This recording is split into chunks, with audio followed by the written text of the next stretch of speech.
கட்சி தொடங்கிய உடனே தான் முதலமைச்சர் என்று கூறுவது எல்லாம் மக்களிடம் எடுபடாது என்று தவிக தலைவர் விஜயை முதலமைச்சர் மு க ஸ்டாலின் மறைமுகமாக விமர்சித்துள்ளார்.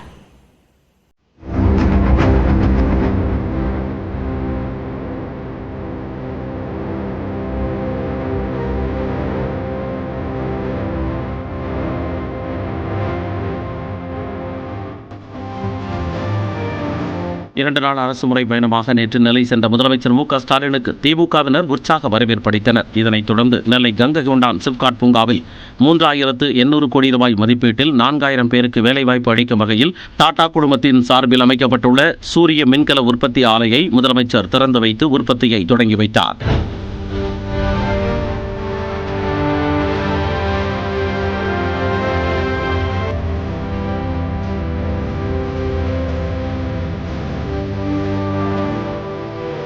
ஆலையை பார்வையிட்ட முதலமைச்சர் முதல் சோலார் பேனலில் வாழ்த்துக்கள் என எழுதி கையெழுத்திட்டார். இந்த நிகழ்ச்சியில் பாஜக சட்டமன்ற உறுப்பினர் நயினார் நாகேந்திரன் முதலமைச்சருக்கு பொன்னாடை போர்த்தி கௌரவித்தார். இதேபோன்று 3125 கோடி ரூபாய் மதிப்பீட்டில் விக்ரம் சோலார் நிறுவனம் தொழிற்சாலை அமைப்பதற்கு முதலமைச்சர் அடிக்கல் நாட்டினார்.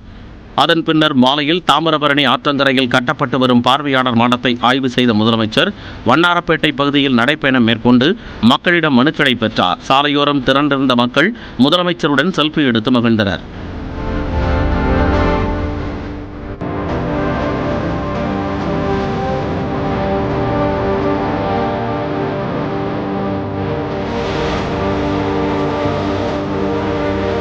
சுமார் 3 கிலோமீட்டர் தூரத்திற்கு சாலையில் நடந்து சென்றபோது பொதுமக்களை சந்தித்த முதலமைச்சர் முருகன்குறிச்சியில் உள்ள மனவளர்ச்சி குன்றியோர் பள்ளி மாணவ மாணவிகளோடு கலந்துரையாடினார்.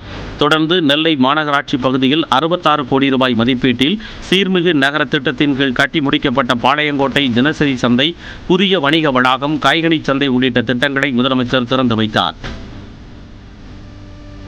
நெல்லையப்பர் கோவில் அருகே உள்ள இருட்டுக்கடை அல்வா கடைக்கு சென்ற முதலமைச்சர் அல்வாவை ருசித்தார்.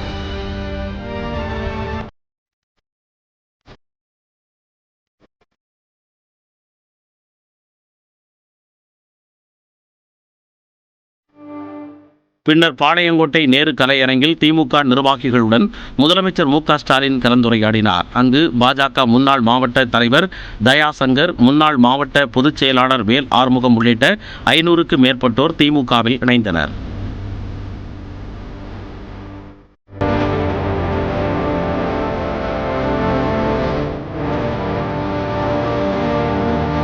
இந்த நிகழ்ச்சியில் பேசிய முதலமைச்சர் மாற்றுக் கட்சியினர் திமுகவில் இணைந்து வருவது மகிழ்ச்சி அளிப்பதாக கூறினார். அன்னைக்கு சில பேர் கட்சி தொடங்குற போதே நாங்கள் தான் ஆட்சிக்கு வரப்போகிறோம், அடுத்து நான் தான் முதலமைச்சர் சொல்லிக் கொண்டு தொடங்கக்கூடியவெல்லாம் பார்க்கிறோம். அதெல்லாம் எடுபடாது மக்களிடத்தில், மக்களுக்கு நல்லா தெரியும். ஆட்சியில் இருந்தாலும் இல்லாவிட்டாலும் மக்கள் பணி செய்யும் இயக்கம் திமுக எனவும் முதலமைச்சர் குறிப்பிட்டார்.